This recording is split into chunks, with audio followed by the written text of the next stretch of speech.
नमस्ते, मैं हूं संजय दीक्षित और आप देख रहे हैं दी जयपुर डायलॉग्स। हमारे पंचमक्कारों का मार्क्सिस्ट मिशनरी मैकॉले मुल्ला, इनका जो है दुख तो अब जा ही नहीं रहा है। कह रहे हैं कि भाई ये दुख कब जाएगा, क्योंकि वैसे ही यहाँ मोदी से प्रताड़ित हैं भारत में, और अब वहाँ ऋषि सुनक जो हैं वो भी अपनी हिंदुत्व का पूरा प्रदर्शन कर रहे हैं। अब हिंदुत्व का अर्थ तो ये दूसरा लगाते हैं, लेकिन वस्तुतः हिंदुत्व तो हिंदू तत्व है। अपनी हिंदूनेस से यदि कोई प्रदर्शित करता है तो वो हिंदुत्व का प्रदर्शन है। अब ऋषि सुनक ने क्या किया कि वो यूनिवर्सिटी ऑफ कैम्ब्रिज में मुरारी बापू की राम कथा में न केवल गए, वहाँ जाकर उन्होंने जय सिया राम भी कहा। अब जय सिया राम करके हमारे कुछ लिबरल जो हैं वो तो कहते हैं देखिए उसने जय सिया राम कहा, उन्होंने जय श्री राम नहीं कहा। अब इन लिबरल मूर्खों को मैं क्या समझाऊं कि भाई श्री जो है वो भी सीता जी का ही नाम है। और हमारे यहाँ जो परंपरा लगी हुई है, परंपरा कि हम श्री लगाते हैं किसी के ही साथ में, इसका ये जो परंपरा है ना, ये बहुत अधिक पुरानी नहीं कही जाएगी। आप देखेंगे तो पहले ये कहते थे, पुरुषों को कहते थे श्रीयुत और महिलाओं को कहते थे श्रीमती। तो श्रीयुत और श्रीमती बात एक ही है। यदि थोड़ी बहुत भी संस्कृत आती हो लिबरल्स को, वैसे तो संस्कृत जानना उनके लिए एक बड़ा अपराध बोध हो जाएगा, उनको लगेगा कि साहब कि क्या उनको कह दिया गया, लेकिन इतनी तो आनी चाहिए कि जो अपना आर्टिकुलेशन है वो ठीक से कर सके। तो श्री भी लक्ष्मी जी का ही नाम है, तो लक्ष्मी जी का नाम पुरुषों के साथ भी लगाया जाता है, महिलाओं के साथ भी लगाया जाता है। तो यदि जय श्री राम कहते हैं तो वो भी सीता जी का ही नाम है श्री। तो इसलिए जो बहुत मूर्ख लोग हैं, प्रकृति के लोग हैं, जो ये कहते हैं कि नहीं साहब ऋषि सुनक ने जय सिया राम कहा इसलिए हम उसको प्रेम कर सकते हैं, यदि वो जय श्री राम कहता तो हम उसको उद्दंड मानते और हम उसको कैंसिल कर देते। अरे मूर्खों, जय श्री राम जय सिया राम में कोई अंतर नहीं है। आगे की बात समझ में नहीं, खैर लिबरल्स की मध्यपक्कारों की बात समझ में नहीं आती, वो डॉगमा से चलते हैं।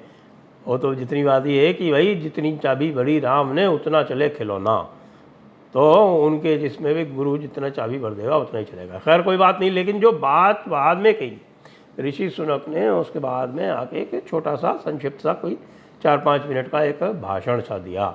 उस भाषण में जो बातें कही ना वो अत्यंत महत्वपूर्ण है, और वो दिखाती हैं कि किस प्रकार से ऋषि सुनक जो है वो अपनी परंपरा को, हिंदू परंपरा को और अपने हिंदू मूल्यों को आगे बढ़ा रहे हैं। क्योंकि उन्होंने बात की गणेश जी की, उन्होंने बात की श्रीमद् भगवत गीता की, उन्होंने बात की हनुमान चालीसा की, और उन्होंने बात की रामायण की, श्री राम की। तो इन बातों से उन्होंने ये बताने का प्रयास किया कि किस प्रकार से जो हिंदू मूल्य हैं वे ही सभी के लिए सार्थक हैं, और किस प्रकार से उनका तारतम्य वो ब्रिटिश मूल्यों से बैठाल कर और देश को, यानी अपने देश को, यानी ब्रिटेन को आगे ले जाने का प्रयास कर रहे हैं। उसके कुछ ही देर पहले वो अपना एक स्टेटमेंट दे चुके थे कि उन्होंने इन्फ्लेशन पर काफ़ी कुछ कंट्रोल कर लिया है, और इन्फ्लेशन उनका जो है ब्रिटेन का जो सबसे बड़ी समस्या थी, जो बहुत दिनों से चल रहा था, यूक्रेन का जो युद्ध है ये भी उसका कारण है, उनके ऊपर थोपा गया है यूक्रेन का युद्ध। उनको भी अब क्या कर सकते हैं, वो वहाँ भी डीप स्टैब्लिशमेंट है, वो निकल नहीं सकते अमेरिका के चंगुल से, क्योंकि एक प्रकार से ब्रिटेन और बाकी जो रेस्ट ऑफ यूरोप है वो अमेरिका का गुलाम ही है। लेकिन फिर भी वो 6.8% तक इन्फ्लेशन ले आए, उसके बारे में उन्होंने कहा था। अब उन्होंने जो बात कही, उन्होंने कहा कि जिस प्रकार से मुरारी बापू जी अपने, उनके पीछे सोने के हनुमान जी हैं, उसी प्रकार से मैं अपनी डेस्क पर सोने के गणेश जी की प्रतिमा रखता हूँ। अब ये सोचिए कि कैसी आरी और छुरी चली होगी हमारे पंचमक्कारों के हृदय पर। लेकिन ये अत्यंत महत्वपूर्ण है, क्योंकि उसके बाद भी उन्होंने कहा कि इससे मुझे जो हार्ड चॉइसेस, जो मुझे कठिन निर्णय लेने पड़ते हैं, उसमें उसे मुझे बड़ी सहायता मिलती है। ऐसा क्यों है? क्योंकि गणेश जी जो हैं, आप जानते हैं कि हमारा पूरा का पूरा जो सनातन धर्म है वो प्रतीकों से निहित है, और जो देवी देवता जो हैं उनके जो प्रतीक हैं वो अत्यंत महत्वपूर्ण होते हैं। और जब हम अध्यात्म में जाकर उन प्रतीकों का विश्लेषण करते हैं तो हम पाते हैं कि उनका क्या महत्व है। क्योंकि गणेश जी क्या बताते हैं? गणेश जी हैं बुद्धि, विवेक और जिसको हम कहते हैं अहंकारहीनता, यानी अहंकार रहित विवेक और बुद्धि के द्योतक हैं गणेश जी। देखिए, गणेश जी का तो जन्म ही इसी प्रकार हुआ, जो कहते हैं कि उनका सिर काट दिया गया और उसके ऊपर एक हाथी का सिर लगा दिया गया। तो हाथी भी किस चीज़ का प्रतीक होता है? हमारी परंपरा में हाथी जो है वो बुद्धि और विवेक का प्रतीक है, और जो सिर काटा गया वो अहंकार का प्रतीक था।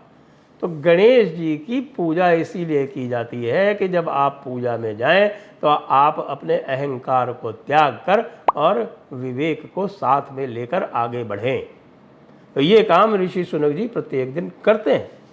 फिर उन्होंने कहा भगवद गीता। अब भगवद गीता तो आप जानते हैं, क्या आपके जीवन के जो भी कठिन मोड़ आते हैं, जहाँ कहीं भी आपको द्वंद्व होता है, जहाँ कहीं भी आपको दो मार्गों में से एक चुनना पड़ता है, वहाँ पर आप क्या चुनेंगे? यदि आपने भगवद गीता के जो भी पाठ हैं उनको आत्मसात कर रखा है तो आप सदैव धर्म के साथ जाएंगे। धर्म का मतलब क्या होता है? धर्म का मतलब होता है अपना कर्तव्य। अपना मतलब जो आपका स्वधर्म है उसमें निहित क्या कर्तव्य है, वही धर्म होता है। और जब आप धर्म के अनुसार जब आप निर्णय लेंगे, धर्म के अनुसार जब आप चुनेंगे, दो में से, तीन में से, चार में से अब एक जो आपके पास मार्ग है उसको जब आप चुनेंगे, तब आपका मार्ग निश्चित रूप से सही होगा और वो सही दिशा में आपको ले जाएगा। जहाँ तक रामायण की बात है और भगवान राम की बात है, मर्यादा पुरुषोत्तम भगवान राम जो हैं वो तो आपके बहुत सारे निर्णयों में, कठिन समय में आपको मार्गदर्शन करते हैं। यही कहा ऋषि शुनक ने कि उनसे मैं मार्गदर्शन प्राप्त करता हूँ, भगवान श्री राम से। क्यों?